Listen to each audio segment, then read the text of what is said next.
et bienvenue pour un tout nouveau Bourdeaux News. J'espère que vous avez bien passé votre rentrée. Tout comme nous, on est aux aguets, on est là pour vous. Donc tout de suite, on enchaîne avec le Festivarte. On a reçu Michel et Johanna qui viennent nous en parler. Bonjour, nous sommes ici à la télévision de quartier de la Bourdonnette pour vous parler du Festivarte. Je profite de l'occasion pour vous dire bonjour à ceux qui me reconnaîtraient, puisque j'ai passé plusieurs années dans ce beau quartier. Alors voilà, je m'appelle donc Michel Cardone et je suis présidente de l'association Métissarte et à mes côtés, Johanna Ruffiner, qui est coordinatrice de l'association. Johanna, peux-tu présenter le Festivarte et de quoi s'agit-il ? Alors, tout d'abord, bonjour aussi au quartier de la Bourdonnette. Donc, Festivarte, c'est le deuxième festival d'art social à Lausanne qui organise l'association Métissarte, qui pendant plusieurs années a aussi participé de la vie du quartier de la Bourdonnette. C'est aussi l'occasion de fêter les 10 ans de l'association en invitant des artistes qui travaillent pour l'art et le social dans toute la Suisse et aussi d'Espagne. Voilà, donc ce Festivarte a lieu les 4, 5 et 6 septembre 2015, bien évidemment pas en 2016. Et le 4 et le 5... 2015, et bien évidemment pas en 2016. Parfait. Le 4 et le 5, il aura lieu à Pôle Sud. Pour ceux qui ne connaîtraient pas le centre socioculturel de Pôle Sud, il se trouve juste à la sortie du métro. Quand vous arrivez au Flon, ça se trouve à gauche, à votre sortie à gauche. Et sur le même trottoir, vous trouverez Pôle Sud. Et le 6 septembre, si le temps le permet, si le soleil brille, nous aurons la chance d'être à l'esplanade de Montbenon. Johanna, peux-tu un petit peu présenter le programme de manière sommaire, mais quand même importante pour... Avec plaisir.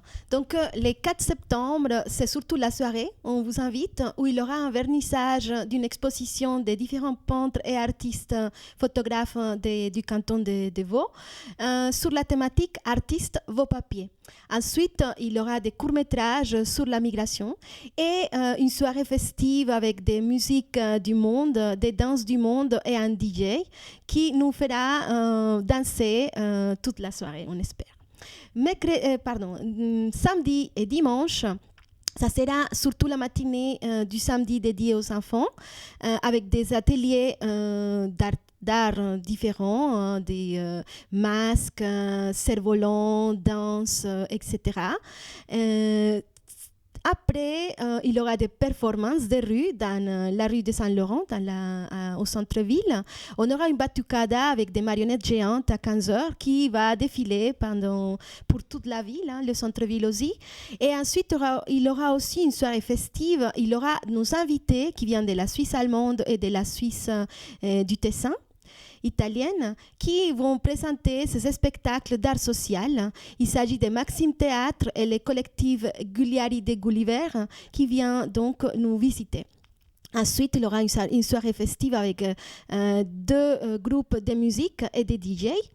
Et le dimanche, qui sera vraiment une journée famille adulte aussi, où on fera donc les ateliers d'enfants le matinée. Il y aura des ateliers aussi pour les adultes et il y aura un grand brunch. Et ensuite, il y aura des présentations des associations et de la danse, de la musique, de la capoeira, pour finir avec un concert de reggae en disant au revoir au festival et à tout bientôt très proche, on espère.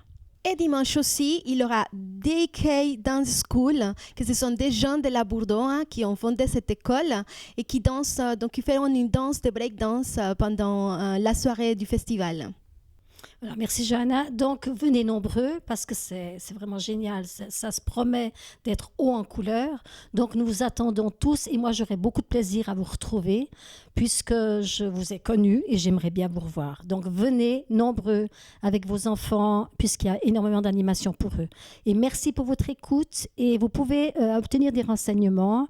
Vous allez trouver les programmes, sur www.metissarte.org, mais également ici, puisque Marc, je pense qu'il sera, et Corinne également, seront prêts à recevoir nos programmes que vous trouverez ici, qu'on apportera prochainement, sitôt qu'ils seront tirés. Voilà, merci pour votre écoute et à tout bientôt. À bientôt. Au revoir.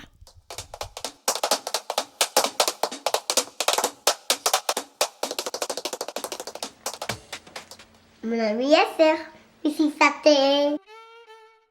Venez au festival. Zum Geburtstag mit das Erte. Kommen Sie zum Festival.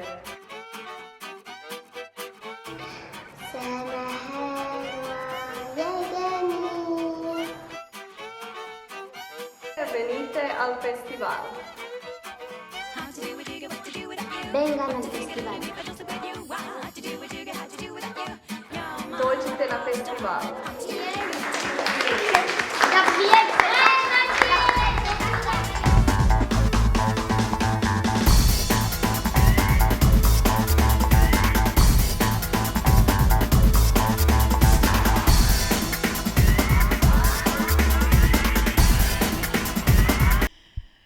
Et oui, Sœur Bluette est toujours dans le quartier, elle a toujours du plaisir à vous faire partager des annonces, donc tout de suite on retrouve Sœur Bluette.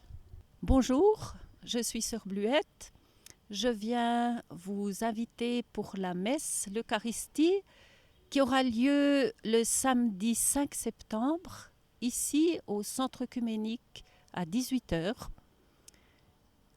Voilà, je vous invite parce que pour le partage, la prière, le Christ nous aime tellement, chacun, chacune, qu'il veut venir habiter nos joies et nos peines. Alors je vous invite de sa part. Venez nombreux. Et puis aussi les enfants, pour reprendre la catéchèse, vous aurez les informations aussi. Alors merci et à bientôt. L'espace 44, vous savez où c'est? Vous savez ce que c'est? Nous non plus. Donc on a été à la rencontre de Gérard et de Jean-Paul qui nous racontent les 40 ans de l'espace 44. Alors le 5 septembre prochain, l'espace 44, qui est un centre socioculturel au quartier des Bergères, va fêter ses 40 ans d'existence. Et pour ce faire, je suis à côté d'un des premiers animateurs de l'époque et je vais lui laisser peut-être la parole. Sur ces 40 ans d'existence, c'est vrai que j'en ai 20 dans ce lieu. Je rappelle que c'est un abri anti-atomique et on a créé donc il y a 40 ans avec les jeunes, dont Jean-Paul qui était d'ailleurs jeune à l'époque, dans le centre. Toutes les activités, il y avait tout à créer à ce moment-là. Et on a suivi sur 20 ans, on suit toutes les modes différentes que vivent les adolescents. Et on est parti depuis les blousons noirs à la disco, au new wave, punk, etc. Et c'est un grand trésor d'avoir vécu ça pendant 20 ans. Effectivement, comme Gérard l'a annoncé, j'étais un peu plus jeune à l'époque quand je fréquentais le centre de loisirs, on l'appelait comme ça à l'époque, maintenant c'est l'espace 44. C'est vrai que nous avons construit avec le seul animateur de l'époque qui suivait vraiment un très grand groupe de jeunes, nous avons construit ce lieu-là. Et je suis super content et ravi de pouvoir faire ces 40 ans, fêter ces 40 ans d'existence le 5 septembre avec une programmation dont on vous parlera un peu plus tout à l'heure. Mais c'est vrai que c'est un lieu qui est cher autant à beaucoup de professionnels qui ont passé par là, autant aussi aux anciens utilisateurs de ce lieu et on espère qu'ils seront nombreux à venir ce jour-là.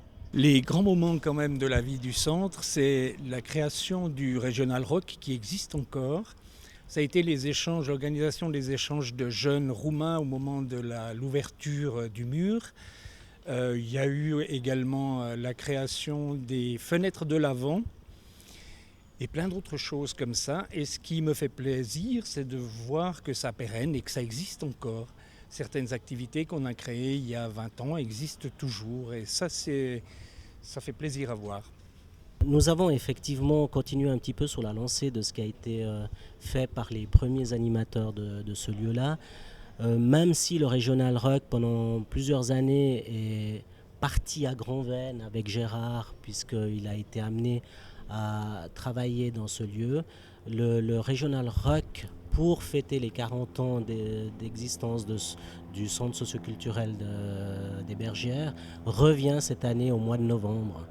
Et à partir de cet événement, c'est sûr qu'il y a d'autres choses qui ont été mises en place par une nouvelle équipe d'animateurs en laissant peut-être, en mettant un peu de côté l'aspect plutôt tremplin de musique rock des groupes de la région, mais en ouvrant plus la porte à l'aspect théâtral et notamment à tout ce qui fait du bien au corps et à l'esprit, en incluant la danse, le yoga, enfin différentes disciplines qui font que le corps peut s'exprimer et que la pensée puisse être aussi avoir un aspect beaucoup plus équilibré et sain. En ce qui concerne la programmation de cette journée, bien sûr que nous avons travaillé cette programmation avec un groupe de travail, un comité d'organisation qui était formé de quelques animateurs comme Gérard, Michel, qui ont été des précurseurs dans ce lieu, des anciens jeunes qui ont aussi pas mal participé à la vie de ce lieu.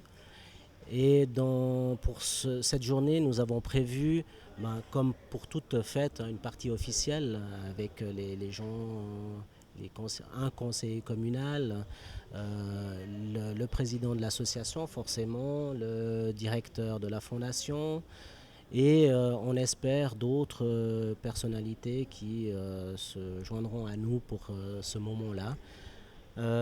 Sinon, par la suite, dans la journée, une programmation bien sûr festive pour les habitants du quartier, les familles, les enfants. Il y aura la participation d'un clown qui va être là parmi nous dans ce moment entre midi et 14h. À 14h, il va y avoir un spectacle pour les enfants, mais durant la journée et l'après-midi, il va y avoir des animations telles que Carousel, Stan, Noce à Thomas, des petits engins que les enfants pourront emprunter. Il y aura un goûter offert à 4h. Nous aurons aussi un concert d'un groupe qui se nomme Charlotte Parfois, qui est un groupe de la région suisse romande, qui seront là pour un concert vers 18h30, excusez-moi. Et ensuite, on ponctuera cette journée par un bal avec, on a appelé ce bal à l'envers parce qu'on va partir des musiques actuelles pour remonter le temps pour arriver en 1975. Nous vous attendons donc le 5 septembre dans le quartier des Bergères à l'espace 44 pour venir fêter avec nous les 40 ans de ce lieu. Si vous voulez plus d'informations, allez sur le site www.espace44.ch. Cet été, j'ai eu la chance de découvrir Lyon. Le timelapse, c'est pas moi qui l'ai tourné, mais j'avais envie de vous faire découvrir cette jolie ville. Donc tout de suite, découvrons Lyon.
Tout comme moi, vous vivez la rentrée sur les chapeaux de roue, les enfants, l'école, la reprise du boulot, enfin tout ça. Donc c'est le meilleur moment pour faire quoi? Pour avoir un moment tranquille. Donc tout de suite, on se pose et on apprécie la minute zen.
Dans les sorties cette semaine, on continue sur les chapeaux de roue, comme tout le TJ d'ailleurs. Pourquoi le chapeau de roue? Parce qu'il y a un bourdo-zap sur les deux roues.